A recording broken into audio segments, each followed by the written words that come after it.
Bom dia ou boa tarde, queridos irmãos. Aqui é Jorge Campos.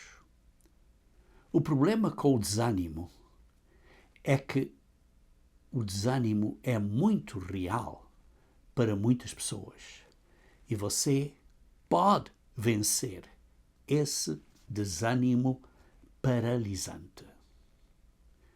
Primeiro, o que é que faz com que as pessoas fiquem desencorajadas? O que é que faz para uma pessoa se sentir triste e completamente desesperada? Sim, há uma razão. Qual é a razão? O maior inimigo de todas as pessoas, incluindo o povo de Deus, é a nossa própria natureza humana. As nossas emoções flutuam. Podem ser emoções positivas, podem ser emoções negativas, ficando triste, desencorajado, desanimado. Mas o problema é quando as pessoas ficam tristes e desanimadas, então permitem ainda mais pensamentos negativos e permitem que os seus sentimentos se arrastem completamente para, digamos assim, um poço de autocomiseração, uma vala de desespero. E o resultado é que muitos, incontáveis milhares de pessoas acabam por cometer suicídio. Milhões de pessoas no mundo permitem que a natureza humana e essas oscilações emocionais guiem e governem as suas vidas. Essas pessoas não aprenderam a dominar ou a controlar as emoções. Nem sequer entendem o que a sua natureza humana é. A sua natureza humana é naturalmente vaidosa, orgulhosa, egoísta e egocêntrica. As pessoas não entendem que é a sua própria natureza humana que os faz sentir deprimidos e, às vezes, desanimados.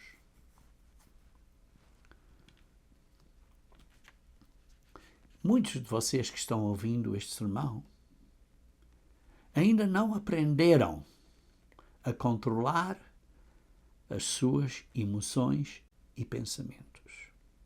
E por isso muitos se deixam, digamos assim, afundar mais e mais numa nuvem negativa de desânimo, desencorajamento e depressão.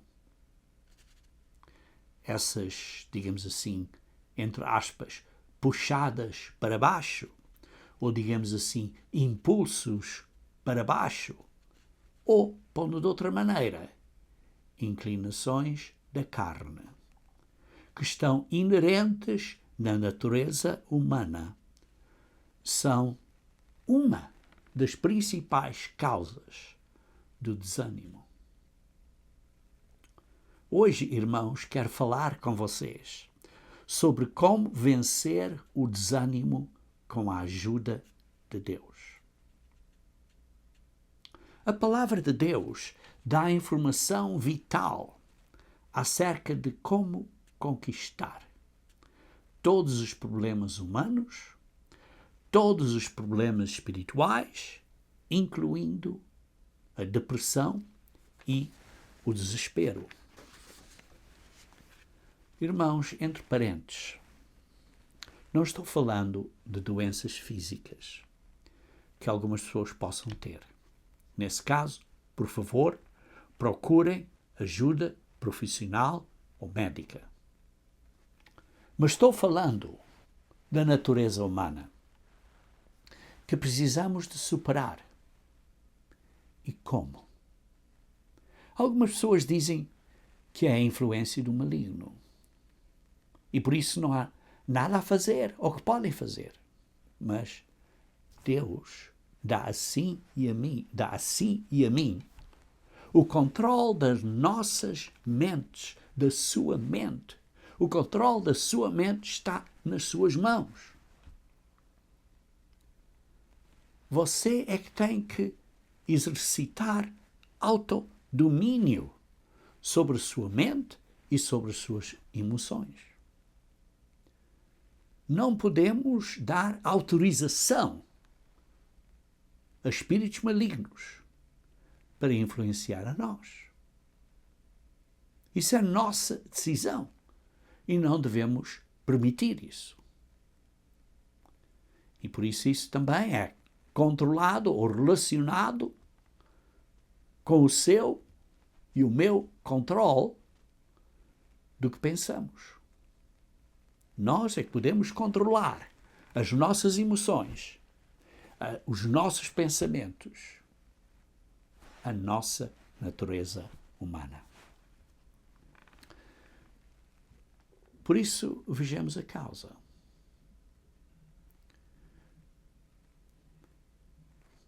Deus nos deu controle para nós controlarmos e dominarmos as nossas próprias emoções. E esse é o meu tema hoje, irmãos. Devemos aprender a controlar e dominar as nossas emoções. Ou, noutras palavras, como vencer o desânimo com a ajuda de Deus. Então vejamos o que é que Deus diz. Olhem, para começar, em Provérbios 23, versículo 7. E diz assim: porque como imaginou no seu coração, assim é ele. Come e bebe, te disse ele, porém o seu coração não está contigo. Irmãos, o que você imagina no seu coração, assim você é. Conforme pensamos no nosso coração, na nossa mente, assim atuamos, positivamente ou negativamente.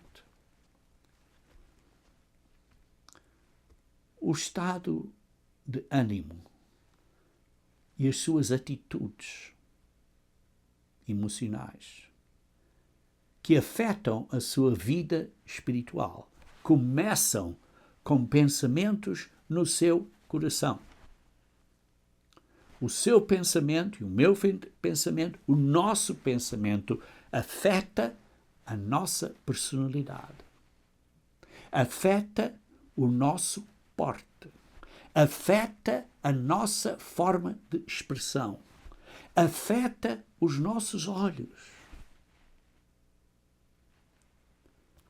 Irmãos, precisamos de controlar o nosso coração.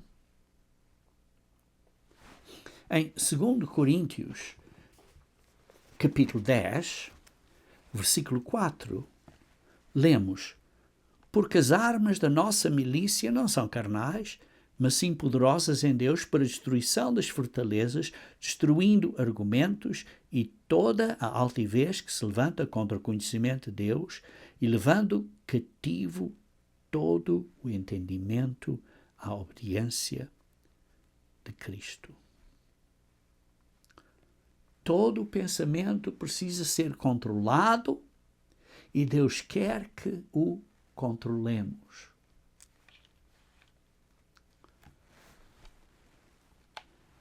Para você tirar pensamentos negativos da sua mente, do seu coração, você precisa pôr pensamentos positivos na sua mente. Imagine que você tem um copo de água, que está vazio. Isto é, está cheio de ar. Então como é que você tira o ar do copo ou da garrafa?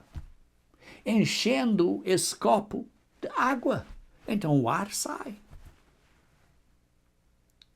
E por isso, para você tirar os pensamentos negativos, precisa pôr pensamentos positivos em lugar dos pensamentos negativos na sua mente. Veja em Filipenses capítulo 4. Filipenses capítulo 4, versículo 8. Quanto ao mais, irmãos, tudo que é verdadeiro, tudo que é honesto, tudo que é justo, tudo que é puro, tudo que é amável, tudo que é de boa fama, se há alguma virtude, se há algum louvor, nisso pensai. Ponham isso na vossa mente, em vez de coisas negativas. Em 1 Timóteo, capítulo 4, 1 Timóteo, capítulo 4, versículo 12, 1 Timóteo, capítulo 4, versículo 12, ninguém despreza a tua mocidade, mas sê o exemplo dos fiéis na palavra, no trato, no amor, no espírito, na fé, na pureza. Isto é o que Paulo estava a instruir este jovem ministro. E depois no versículo 15 diz, medita estas coisas, pensa nisto, ocupa-te nelas. Isto é, está a pensar, está a pôr a sua mente a ficar ocupada nelas, para que o teu aproveitamento seja manifestado a todos. Irmãos, os nossos pensamentos são muito importantes. Sim, eu reconheço, irmãos, que hoje em dia vivemos em tempos difíceis. Eu reconheço, irmãos, que há muitos problemas de saúde. Eu reconheço, irmãos, que há muitos problemas financeiros. Eu reconheço, irmãos, que há muitos problemas na sua família ou em famílias. Eu não quero menosprezar, eu não quero diminuir a importância do que você está enfrentando. Sim, há muitos problemas. Não quero que pensem que eu estou a ser, digamos assim, frio para com os seus problemas. Mas os seus pensamentos e os meus pensamentos são muito importantes. Os nossos pensamentos têm que ser controlados, têm que ser postos em submissão a Deus.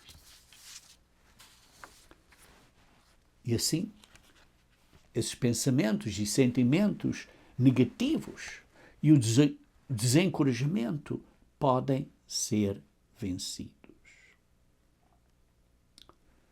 Sim, irmãos, temos tribulações. Você tem tribulações, tem dificuldades, tem provações, tem problemas pessoais, tem as suas falhas individuais, as suas próprias fraquezas que você reconhece.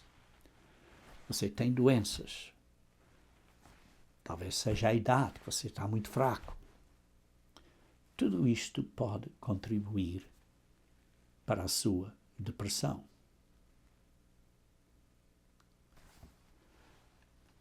Mas todos estes fatores são acerca de um grande problema que todos nós temos. Esse problema é que não devemos tirar os olhos da meta, do objetivo. Porque acontece para muitos de nós. Sim, temos estes problemas e pensamos e pensamos e pensamos mais e mais em nós mesmos. E perdemos de vista, perdemos a visão do propósito de Deus, o qual Deus está realizando em você e em mim. Irmãos, Deus criou tudo. Deus criou o universo, o mar, os montes, os vales, os rios, a beleza montanhas enormes, o céu. Deus é capaz de nos ajudar nas nossas dificuldades, sejam isso mentais e desencorajamento, porque Ele criou tudo. Ele tem a capacidade de nos ajudar, de ajudar a você e ajudar a mim. Aliás, Ele promete isso. Veja aqui em Lucas, capítulo 11. Lucas, capítulo 11, começando no versículo 11. Lucas, capítulo 11, versículo 11.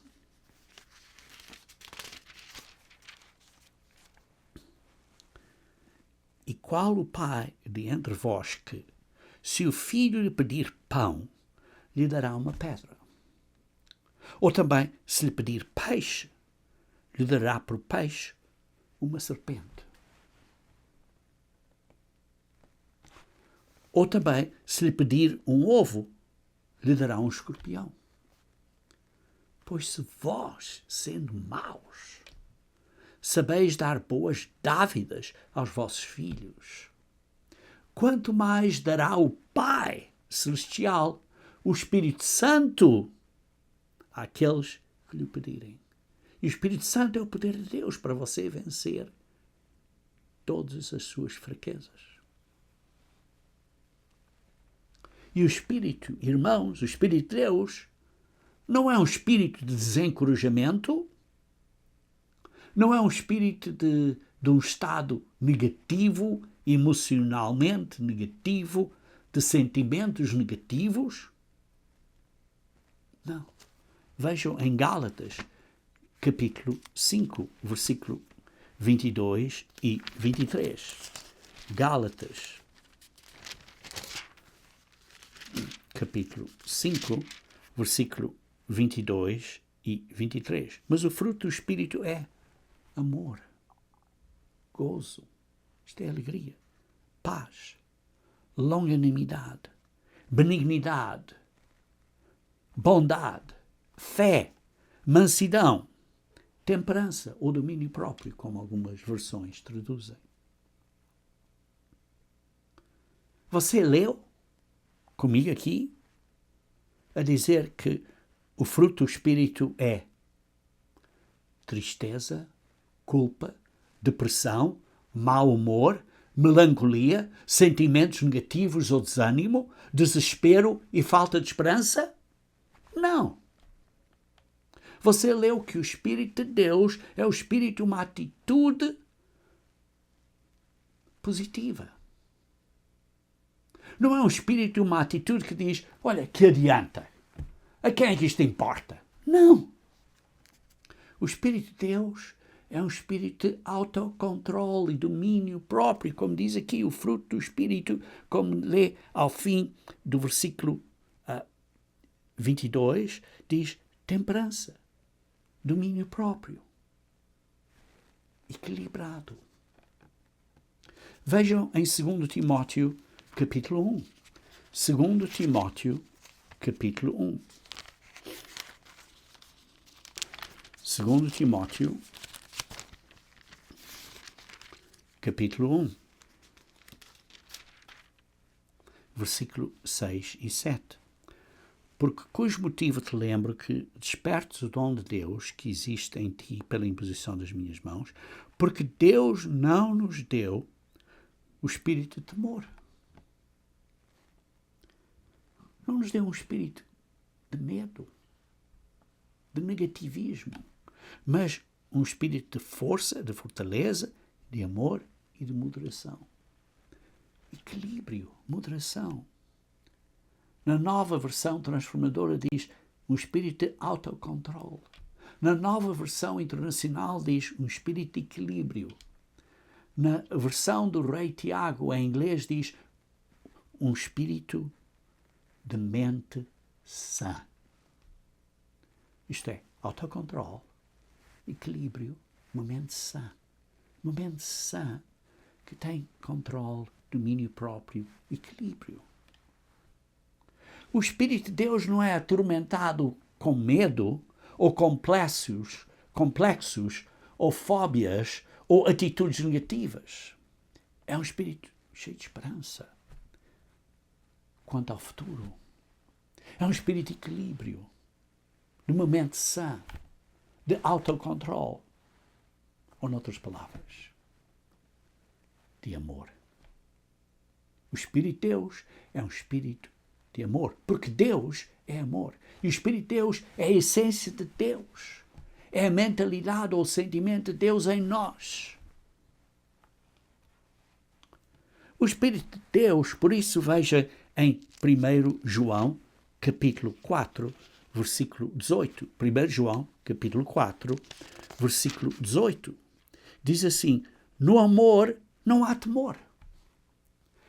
Sim, o Espírito de Deus não é um espírito de temor, é um espírito de amor. Antes, o perfeito amor lança fora o temor. O Espírito de Deus, por isso, não é temor, lança fora o temor. E o temor tem consigo a pena, e o que teme não é perfeito em amor. Irmãos, no Espírito de Deus, que é amor, nesse amor não existe medo.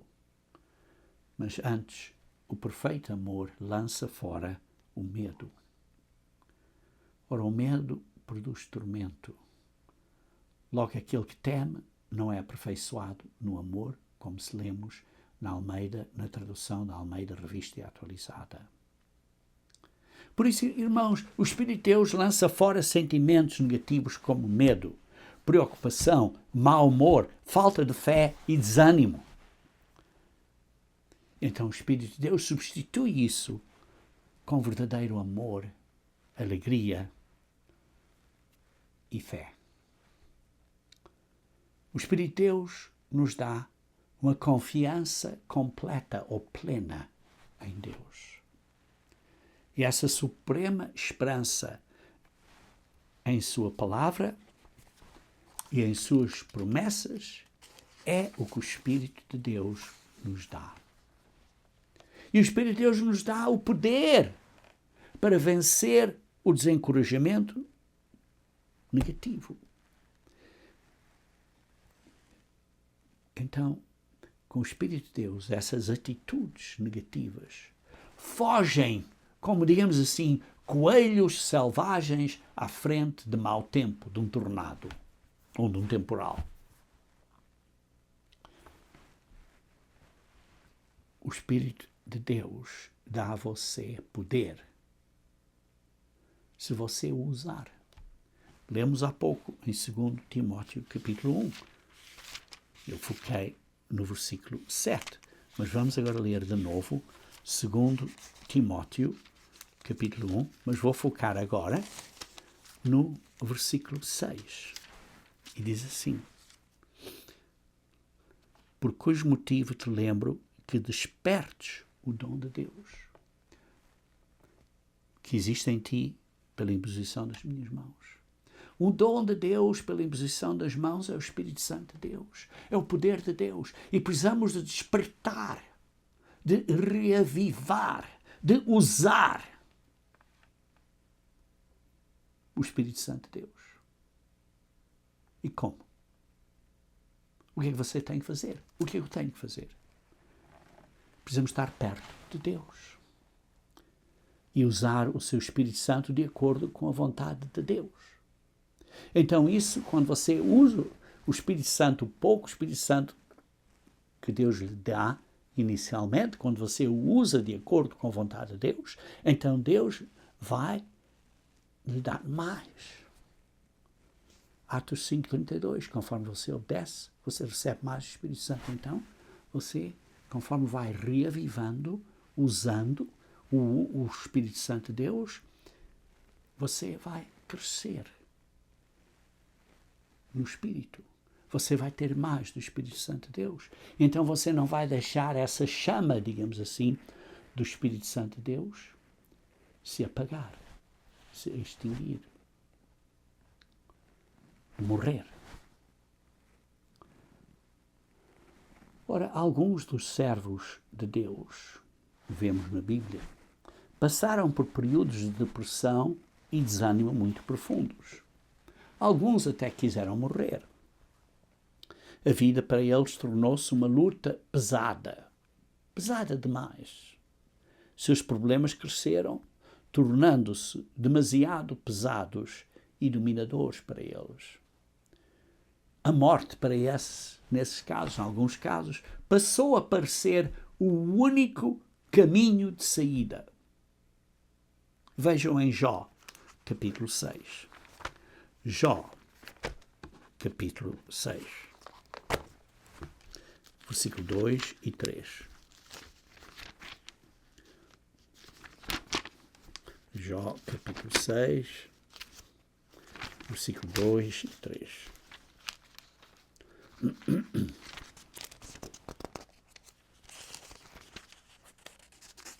Oh, se a minha mágoa retamente se pesasse e a minha miséria juntamente se pusesse numa balança, porque, na verdade, mais pesada seria do que a areia dos mares.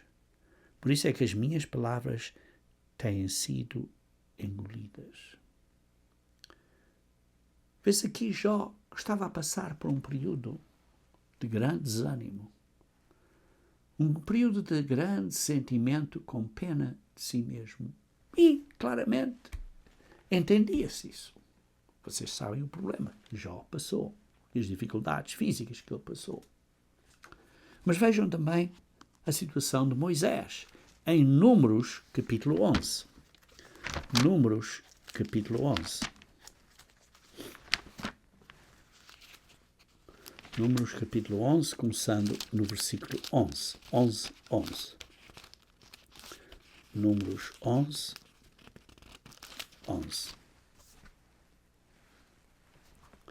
E disse Moisés ao Senhor: porque fizeste mal a teu servo? E porque não achei graça nos teus olhos? Deus, porque estás a fazer mal a mim? Visto que puseste sobre mim o cargo deste povo. Concebi eu, porventura, todo este povo? Dei-o à luz? Para que me dissesses, leva-o ao teu colo como a ama leva a criança que mama à terra que juraste aos teus pais? De onde teria eu a carne para dar a este povo? Porquanto contra mim choram, dizendo, dá-nos carne a comer. Eu só não posso levar a todo este povo, porque muito pesado é para mim. E, se assim fazes comigo, mata-me. Disse Moisés a Deus, mata-me, peço-te, se tenho achado graça aos teus olhos, e não deixes ver o mal. Mata-me. Moisés esteve desanimado. Esteve mais que desanimado. Teve uma grande depressão. Felizmente, Deus não atendeu a este pedido de Moisés. Ou talvez, então, você e eu não estaríamos vivendo hoje em dia.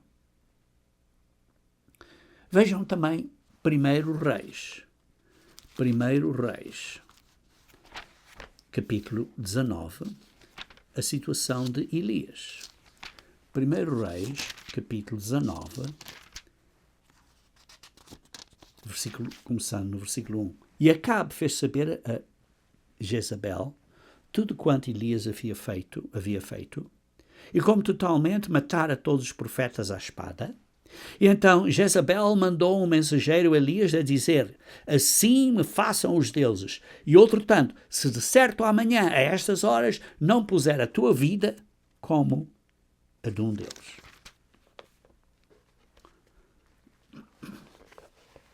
E o que, vendo ele, se levantou e, para escapar com vida, se foi, e chegando a Berseba, que é de Judá, deixou ali o seu servo.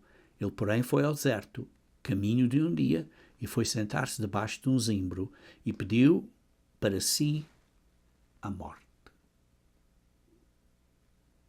Elias pediu a Deus a morte. E disse, já basta, ó Senhor, toma agora a minha vida, pois não sou melhor do que os meus pais.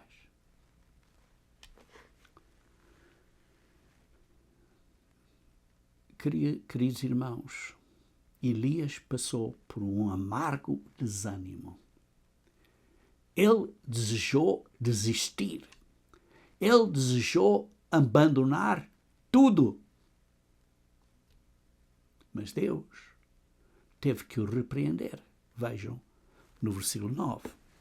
Ele entrou numa caverna e passou ali a noite, e eis que a palavra do Senhor veio a ele e lhe disse: que fazes aqui, Elias?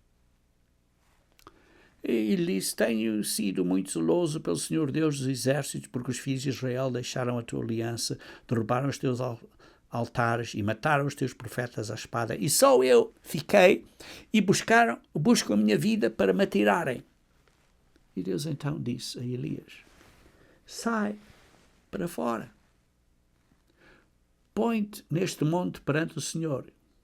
E eis que passava o Senhor, como também um grande e forte vento que fendia os montes e quebrava as penhas diante do Senhor, porém o Senhor não estava no vento. E depois do vento, um terremoto, também o Senhor não estava no terremoto. E depois do terremoto, um fogo, e porém também o Senhor não estava no fogo. E depois do fogo, uma voz mansa e delicada.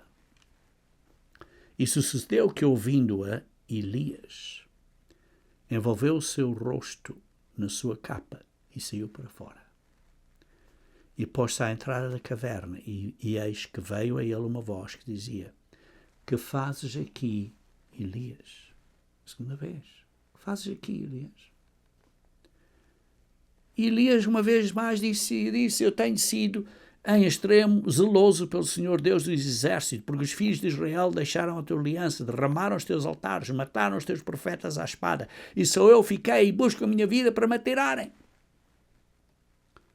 Então Deus lhe disse: vai, volta para o teu caminho. Volta pelo teu caminho para o deserto de Damasco, e chegando lá, unja Azazel, rei sobre a Síria. Deus teve que corrigi-lo, repreendê-lo e dizer: olha, há um trabalho para tu fazer. Vai. Então ele se submeteu a Deus como um instrumento em suas mãos. Ele orou fervorosamente, como o fez previamente. Como sabemos, vemos aqui em Tiago, capítulo 5. Tiago, capítulo 5, versículo 16 a 18. Tiago, capítulo 5, versículo 16 a 18.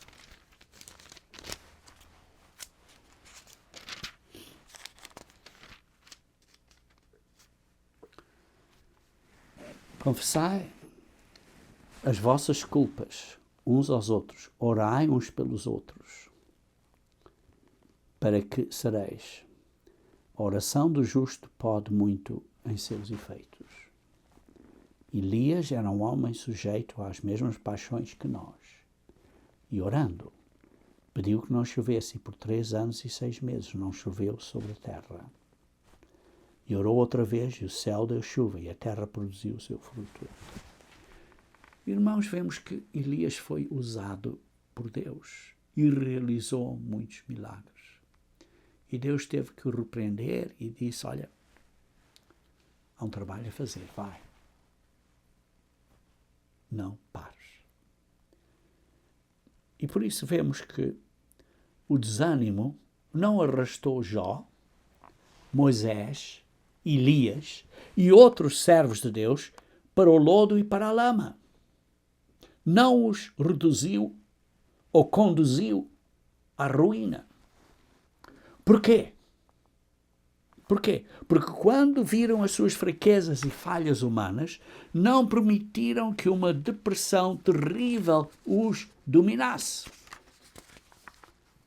Não se tornaram amargos e rancorosos. Não desistiram nem abandonaram. Arrependeram-se do seu desânimo, de suas atitudes negativas e se voltaram para Deus. Deus os perdoou e lhes concedeu força espiritual e os usou poderosamente na obra de Deus. E você? Como é que você lida com o problema do desânimo? Você deixa-se levar, preso nesta tampa de desespero, nesta corrente de desespero, nesta armadilha de desesperança? Ou será que os seus problemas e o seu desânimo façam com que você se arrependa?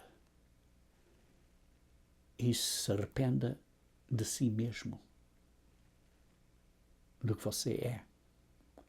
E se volte para Deus, para receber a ajuda espiritual de Deus para vencer o desânimo. Queridos irmãos, muitas pessoas são tentadas a desistir da luta e a abandonar tudo. Mas isso é bem antes de alcançar o sucesso. Muitas vezes era só puxar mais um bocadinho, então tinham sucesso, mas desistem. E por isso, muitos por falta de um pouco mais de perseverança, falharam e não atingiram o objetivo. Em vez de enfrentarem os seus problemas até ao fim, quando estavam perto do fim, desistiram. Esconderam o rosto, fugiram das dificuldades, permitiram que estas nuvens de depressão turvassem a visão deles. Qual visão? Perderam a visão, a vista, o objetivo da vida humana. Deveriam ser filhos e filhas de Deus, no reino de Deus, para serem glorificados com Jesus Cristo. E por isso começaram a vagar sem rumo, tateando na escuridão espiritual, sem chegar a algum local, algum lugar, rapidamente. E você, onde é que você está? Onde é que nós estamos? Vejam o caso de Paulo. Vejam o que Paulo passou e ele esteve desencorajado e deprimido. Paulo era um ser humano e certamente, sem dúvida, sofreu muitos desânimos, e quando amigos que eram convertidos de longa data se afastaram da verdade de Deus, Paulo certamente sentiu grande dor pessoal e sofrimento no coração por causa deles. A vida de Paulo estava cheia de problemas, provações, turbulências e fugas estreitas. Mas aqui está a pergunta. Paulo, alguma vez permitiu que o desânimo reinasse na sua vida? Vejamos o que Paulo diz por sua própria boca, em 2 Coríntios capítulo 4. 2 Coríntios capítulo 4, começando no versículo 8.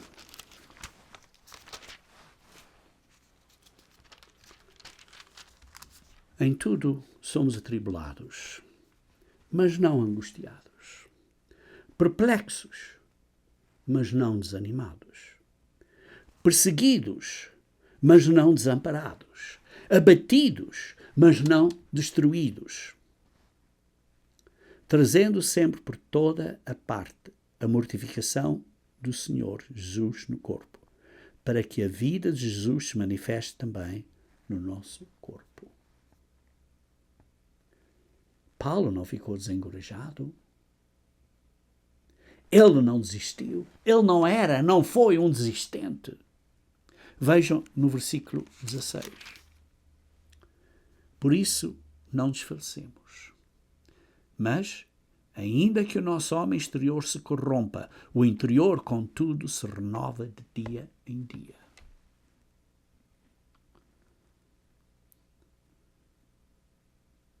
Paulo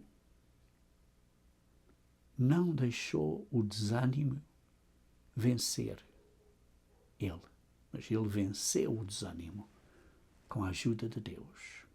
Veja em 2 Coríntios também, no capítulo 6, começando no versículo 4. Antes, como ministros de Deus, tornando-nos recomendáveis em tudo, na muita paciência, nas aflições, nas necessidades, nas angústias, nos açoites, nas prisões, nos tumultos, nos trabalhos, nas vigílias, nos jejuns, na pureza, no conhecimento, na longanimidade, na benignidade, no Espírito Santo, no amor não fingido, na palavra da verdade, no poder de Deus, pelas armas da justiça, à direita, à esquerda, por honra e por desonra, por infâmia e por boa fama, como enganadores e sendo verdadeiros, como desconhecidos, mas sendo bem conhecidos, como morrendo e eis que vivemos, como castigados e não mortos, como contristados, mas sempre alegres, como pobres, mas enriquecendo a muitos, como nada tendo e possuindo tudo.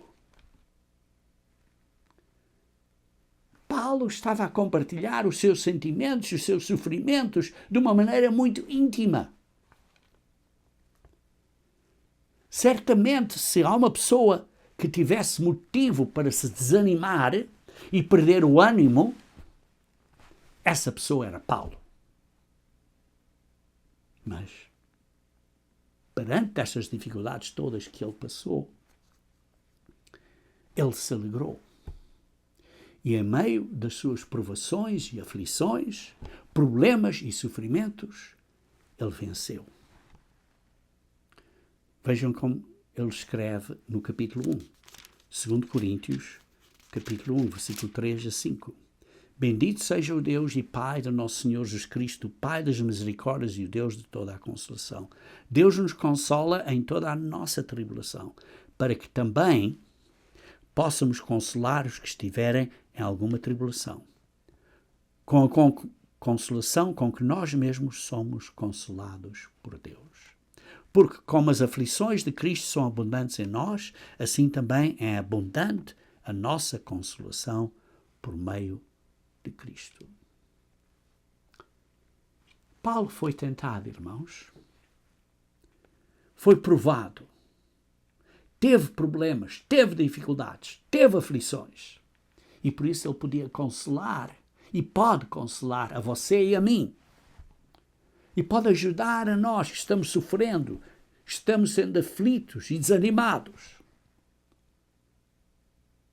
Porquê? Porque ele passou por isso e venceu. Paulo permaneceu próximo de Deus. O desânimo não teve chance nele. A sua vida estava completamente dedicada e devotada a Deus. Vejam em Filipenses capítulo 1. Filipenses capítulo 1, versículo 21 a 24. Porque para mim o viver é Cristo e o morrer é ganho.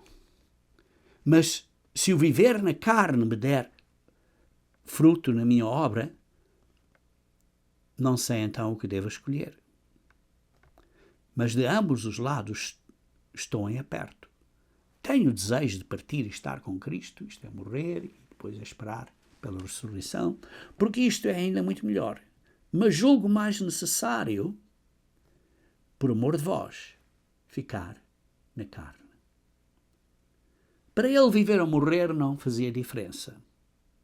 Vejam no capítulo 4, ainda de Filipenses, começando no versículo 11. Não digo isto como por necessidade, porque já aprendi a contentar-me com o que tenho. Sei estar abatido e sei também ter abundância. Em toda a maneira e em todas as coisas estou instruído, tanto a ter fartura como a ter fome, tanto a ter abundância como a padecer necessidade. Paulo estava pronto a abundar ou ser humilhado. Seus olhos estavam sempre voltados para Deus. Veja Colossenses capítulo 3, versículo 1 e 2. Portanto,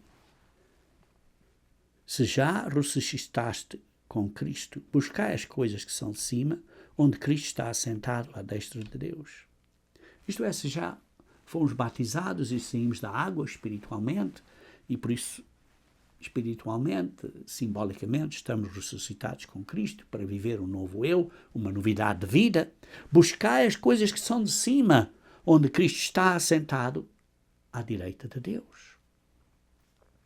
Pensai nas coisas que são de cima e não nas que são da terra. Seus olhos estavam sempre voltados para Deus, irmãos.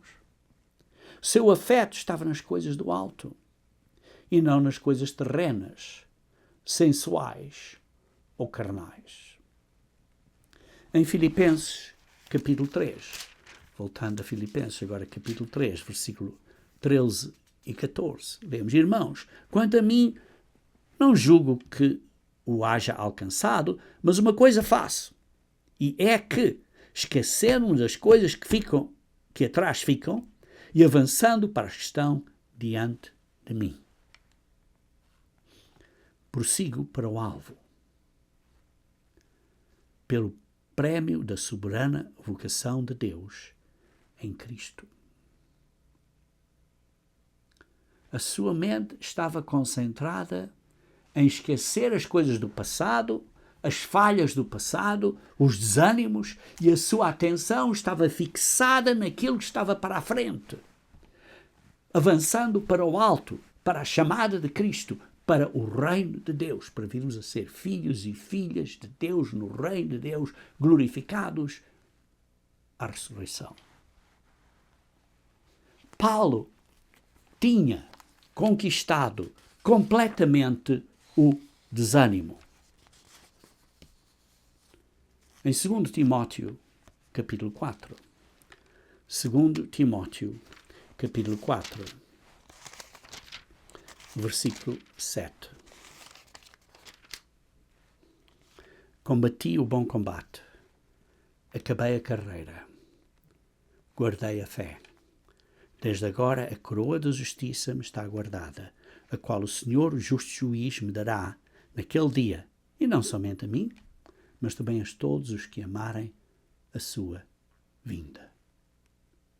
Perto do fim da sua vida, ele escreveu a Timóteo, como vemos aqui, com absoluta fé e confiança, dizendo, como vemos aqui, combati o combate, guardei a fé, não desisti. Aqui, irmãos, está aqui um exemplo de fé resoluta, uma esperança determinada, uma confiança segura. Paulo não tinha espaço na vida dele, na mente dele, nas emoções dele, para dúvidas, desânimo e desespero. A vida de Paulo estava cheia de esperança, ardente na fé em Deus. E a sua vida, irmãos, pode ser do mesmo modo. Se você se aproximar de Deus por meio da oração diária, do estudo diligente da Bíblia, bebendo da sua palavra inspiradora e encorajadora, a sua vida pode se encher de esperança e alegria. E você pode ter uma atitude positiva diante de cada problema quando você se aproximar do Pai Celestial, que dá todo o perfeito dom e toda a boa dávida a você. Mas você tem que fazer a sua parte. Você tem que estar disposto a cumprir a sua parte. Você está a permitir pensamentos sombrios e desanimadores ocuparem a sua mente pensando no passado? Neste momento, pensamentos negativos estão a afligir você? Você está desanimado? Você pode mudar. Você pode mudar com a ajuda de Deus. Veja Isaías, capítulo 55. Isaías, capítulo 55. versículos 7 e 8. Deixe o ímpio o seu caminho e o homem maligno os seus pensamentos e se converta ao Senhor, que se compadecerá dele. Torne para o nosso Deus, porque grandioso é em perdoar.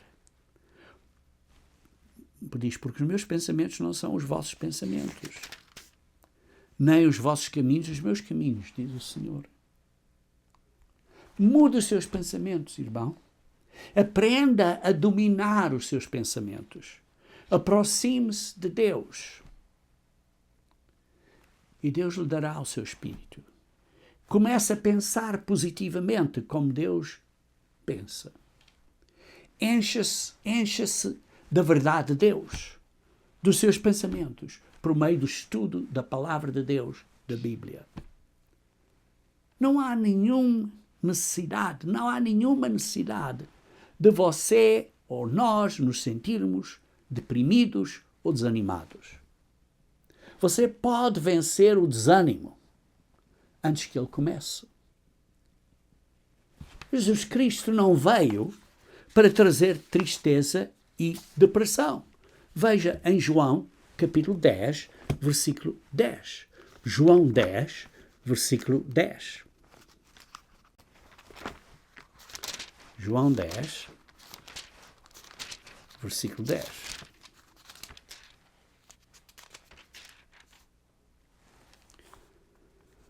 O ladrão não vem senão a roubar, a matar e a destruir.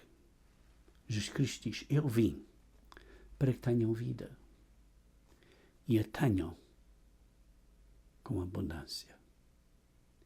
Deus veio para você ter vida e finalmente ter a vida eterna e a ter com abundância. A vida abundante, irmãos, não é uma vida cheia de preocupações, carrancas, ansiedades, depressões, inquietações ou desânimo negativo. A vida, como diz aqui, a vida com abundância está cheia dos frutos do Espírito Santo de Deus. Amor, alegria e fé. Não é centrada em você mesmo, mas em Deus. Você pode vencer o desânimo com a ajuda de Deus. Não se preocupe com os assuntos desta vida física curta e passageira. Deixe que os problemas de hoje sejam suficientes para você. Voltemos-nos para o verdadeiro objetivo da vida. Isto é, para você e eu, nós sermos membros da família de Deus no reino de Deus. Filipenses, capítulo 3, versículo 8. Filipenses, capítulo 3, versículo 8. Na verdade, tenho também por perda todas as coisas, pela excelência do conhecimento de Cristo Jesus, meu Senhor, pelo qual sofri a perda de todas as coisas. Eu as considero como escória, para que possa ganhar a Cristo. Não se preocupe com as questões materiais deste mundão, pois tais coisas são consideradas como esterco. A vida cristã abundante precisa de estar cheia de você estar a pensar nas coisas espirituais, nas coisas lá do cimo, cheia de estar centrada nas coisas de Deus. É uma vida verdadeiramente positiva, esperançosa e feliz. Você pode e deve ter esta vida positiva. Você pode vencer o desânimo com a ajuda de Deus.